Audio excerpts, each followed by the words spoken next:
قتل کر دیا گیا جسے پاکستان سے باہر لے جا کر مار ڈالا گیا۔ وہ جی اٹھا ہے اور اس تمثیل میں اس کی شادی کی ضیافت ہے، وہ زندہ ہے۔ انسانوں کے لیے ناممکن ہے۔ ٹھیک ہے، لیکن یہ خداوند کی طرف سے ہوا اور ہماری نظر میں یہ بہت زیادہ عجیب بات ہے۔ لہٰذا اس تمثیل میں یہ 14ویں آیت پر مشتمل ہے، لیکن یہ 7 اور 7 ہے، اور پہلی 7 آیات میں ہم کہہ سکتے ہیں کہ کوئی نہیں آیا، کوئی بھی نہیں، جبکہ اگلی 7 آیات میں اور 8ویں اور 14ویں آیت میں شادی کی ضیافت مہمانوں سے بھر گئی۔ میں یہ کہہ سکتا ہوں کہ ہم پہلی 7 آیات میں دعوت دینے والے کے فضل کی تحقیر کو دیکھتے ہیں، جبکہ دوسری 7 آیات میں ہم خداوند کی پاکیزگی کی تحقیر کو دیکھتے ہیں۔ یہاں دعوت دینے والے کی پاکیزگی، اور افسوس کے لوگ 2 گروہوں میں گھوم رہے ہیں، وہ جنہوں نے خداوند کے فضل کی تحقیر کی اور وہ لوگ جنہوں نے خداوند کی پاکیزگی کی تحقیر کی، اور وہ جو گناہگاروں کو بدکاری سے بچاتا ہے، اور وہ لوگ جنہوں نے اس کی پاکیزگی کی تحقیر کی، وہ لوگ یہ سوچتے ہیں کہ محض بیرونی عمل کے ذریعے سے ہم خداوند کو قابل قبول ہوں گے، بغیر توبہ اور بغیر پاکیزگی کے اور بغیر شادی کے لباس پہنے ہوئے۔ بس آپ نے ہمارے لیے اس تمثیل کو 2 حصوں میں تقسیم کیا۔ پہلی سے 7ویں آیت جی اس دعوت نامے کے بارے میں بات کرتی ہیں جی جو قوم کو دی گئی، صحیح، پر انہوں نے انکار کیا۔ انہوں نے نوکروں کو پکڑا اور انہیں مار ڈالا، لیکن وہاں سزا ملی۔ آگے صحیح۔ بڑھنے سے پہلے میں جی مزید پڑھنا چاہوں گا، مگر وہ بے پرواہی کر کے چل دیے، کوئی اپنے کھیت کو، کوئی اپنی سوداگری کو، اور باقیوں نے اس کے نوکروں کو پکڑ کر بے عزت کیا اور مار ڈالا۔ بادشاہ غضبناک ہوا اور اس نے اپنا لشکر بھیج کر ان خونیوں کو ہلاک کر دیا اور ان کا شہر جلا دیا۔ اور یہ سب یہودیوں کے بارے میں کہا گیا۔ جی۔ اس کی تکمیل کب ہوئی؟ یہ 70ویں عیسوی میں ہوا۔ 70ویں عیسوی میں پیالہ لبریز ہو رہا تھا اور خداوند صابر تھا، ہو سکتا ہے کہ وہ اس کے بیٹے کو مار ڈالنے کے بعد اور رد کرنے کے بعد بھی واپس آ جائیں، لیکن اس نے 70 سال ان کا انتظار کیا، اور اس نے مطلب کہ بادشاہ نے سپاہیوں کو بھیجا اور اس نے ان قاتلوں کو مار ڈالا اور ان کا شہر جلا دیا۔ بھائی اگر آپ غور کریں تو یہاں بادشاہ کے غلام بھی ہیں اور سپاہی بھی، اور بادشاہ کے نوکر ہیں، اور 3 مختلف گروہ بھی ہیں۔ بادشاہ کے غلام اور نوکر بھی ہیں جو خدمت کر رہے ہیں، اور بادشاہ کے سپاہی رومی تیتس کے سپاہی ہیں جنہوں نے شہر کو تباہ کر ڈالا، اور وہ آخر کار نوکر ہیں، جو ان فرشتوں کی طرف اشارہ ہے جو اچھے لوگوں کو برے لوگوں سے جدا کرنے کے لیے ہمیشہ کام کرتے ہیں۔ پس پہلا گروہ تباہ ہو گیا تھا جو دعوت نامے کا ہدف گروہ تھا، جو 7ویں آیت تک پایا جاتا ہے، رومی تیتس کے سپاہیوں کے ہاتھوں سے خدا کے انتظام کے تخت تک۔ جی لیکن دوسرا حصہ ایک بڑے اور جامع بلاوے کے بارے میں بات کرتا ہے۔ لہٰذا جی، ہمیں اس بڑا تاریخی بلاوا بلاوے ہے۔ کے بارے میں بتائیے جو اس قوم کے مسیح کو رد کرنے اور اس کی تباہی کے بعد درپیش آیا۔ بالکل یہی گفتگو ہم اعمال کی کتاب میں دیکھتے ہیں۔ لکھا ہے تم یروشلم اور تمام یہودیہ میں میرے گواہ ہوگے، لیکن وہ ایک اور جگہ پر بھی جا پہنچا جس کا ذکر پہلے اناجیل میں نہیں کیا گیا، اور سامریا، وہ وہاں تک پہنچ گیا جو سمجھ سے بالا تر ہے۔ تم زمین کی انتہا تک قوموں کے پاس جاؤ۔ اور بے شک جب ہم اعمال کی کتاب میں تاریخی تکمیل دیکھتے ہیں تو اعمال 8 میں سامریا نے خدا کے کلام کو قبول کیا، اور اعمال 10 میں غیر قوم کرنیلیس کو بچایا گیا، اور پھر خدا کی انجیل زمین کی انتہا تک پہنچ گئی، اور یہ دوسرے دعوت نامے کو بیان کرتی ہے۔ پولس کے ذریعے جس نے اپنے مشنری سفروں کا آغاز اعمال کی کتاب کے دوسرے حصے میں کیا، یہ زمین کی انتہا تک پہنچ صحیح۔ گئی۔ لیکن 12ویں آیت ہماری توجہ اپنی طرف مبذول کرتی ہے، اس شخص کی طرف جو شادی کا لباس پہنے ہوئے نہیں تھا۔ صحیح۔ جو بیٹھے ہوئے ہیں ان میں سے ایک شخص ہے، لیکن وہ شادی کا لباس پہنے بغیر۔ میں نے پہلے کہا وہ خدا کی پاکیزگی کی تحقیر کر رہا تھا۔ بے شک یہاں جو پہنے ہوئے ہیں وہ سب ایک ہیں، اور سچائی یہ ہے کہ شاید یہاں پر سینکڑوں ہیں، ہزاروں ہیں، یا پھر لاکھوں ہیں جو ہجوم میں چھپے ہوئے ہیں، پر یہاں وہ کہنا چاہتا ہے کہ خداوند کی آنکھ آپ سب کو دیکھتی ہے، چاہے پھر آپ کتنے بھی بڑے ہجوم میں سے ہوں، لیکن خداوند ہر ایک کو پہچانتا ہے، وہ ہر ایک کو جانتا ہے جو اس کی تحقیر کرتے ہیں، وہ غلط کرتے ہیں۔ در حقیقت ہمارا لباس، یا یسایہ کی زبان میں ہماری راست بازی کے کام گندے کپڑوں کی مانند ہیں۔ خداوند کے سامنے میں اپنے کاموں کی بنیاد پر کھڑا نہیں ہو سکتا، مجھے نئے سرے سے پیدا ہونا ضرور ہے، مجھے نئی فطرت اور نئے صاف دل کی ضرورت ہے۔ پھر بھی جو یہ سوچتا ہے کہ وہ اپنی بدکاری اور اپنے گناہوں کے ساتھ خداوند کو قابل قبول ہوگا، یہ اس کا وہم ہے کیونکہ خدا پاک ہے اور وہ پاکیزگی پسند کرتا ہے۔ یسایہ نبی نے کہا، مجھ پر افسوس، میں تو برباد ہوا کیونکہ میرے ہونٹ ناپاک ہیں اور میں ناپاکی میں جیتا ہوں اور نجس لب لوگوں میں بستا ہوں۔ لیکن اس پر فضل ہے جو قبول کرتا ہے اور تبدیل ہوتا ہے، پر جو مجھے قبول نہیں کرتا وہ فضل سے دور رہتا ہے۔ ہمیں گناہ سے دور رہنا ہے تاکہ اس کا فضل زیادہ ہو۔ شکریہ، ہم ایک چھوٹے سے وقفے کے بعد دوبارہ حاضر ہوں گے۔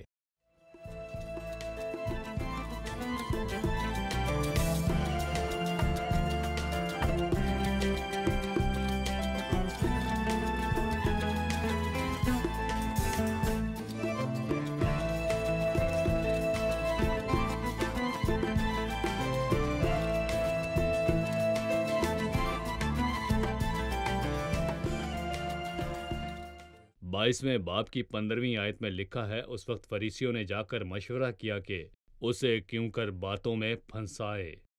بس انہوں نے اپنے شاگردوں کو ہیرودیس کے ساتھ اس کے پاس بھیجا اور انہوں نے کہا، اے استاد، ہم جانتے ہیں کہ تو سچا ہے اور سچائی سے خدا کی راہ کی تعلیم دیتا ہے اور کسی کی پرواہ نہیں کرتا، کیونکہ تو کسی آدمی کا طرفدار نہیں۔ ہیرودیس کون ہے جو فریسیوں اور شاگردوں کے ساتھ گیا؟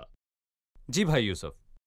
فریسی روایت کو عزیز رکھنے کے حوالے سے مشہور ہیں، جبکہ ہیرودیوں نے ہیرودیس کے بادشاہ کے ساتھ اتحاد کر لیا تھا۔ بے شک ہیرودیس فحاشی اور بدکاری کی زندگی گزار رہا تھا اور وہ ظاہری طور پر جو اس کے پیروکار تھے، جو اس کی پیروی کر رہے تھے، وہ سب آزاد خیال تھے اور ان سب لوگوں کا مقصد امتزاج بنانا تھا، اور وہ سب لوگ ایک دوسرے کے جانی دشمن تھے۔ اور فریسی کیسر کو جزیہ دینے کی طرفداری نہیں کرتے، اور ہیرودی کیسر کے پیروکار ہیں اور ہیرودیس کے پیروکار ہیں۔ وہ دینے کی بات کرتے ہیں۔ وہ مسیح کے پاس آئے اور ظاہر کیا وہ سوال پوچھنے آئے ہیں، لیکن وہ دھوکہ نہ دے سکے۔ وہ ہوشیار لوگوں کو ان کی چالاکی میں پھنساتا ہے اور ٹیڑے لوگوں کی مشورت جاتی رہتی ہے، اور جب وہ اس سے پوچھنے آئے اور ایک لمبی تمہید باندھ کر کہا کہ یہ اسی کا سچ ہے، لیکن ان کی چالاکی نے اسے دھوکہ نہ دیا، اور سوال کا جواب ہاں یا نہ تھا۔ ایک سوال یہ ہے کہ کیا ہمیں دینا چاہیے یا نہیں؟ مسیح کے جواب نے ان کو حیران کر دیا، جبکہ وہ یہ نہیں کہہ رہا دو یا نہ دو، بلکہ اس نے ان سے کہا کہ جو کیسر کا ہے کیسر کو دو، جو خدا کا ہے خدا کو دو۔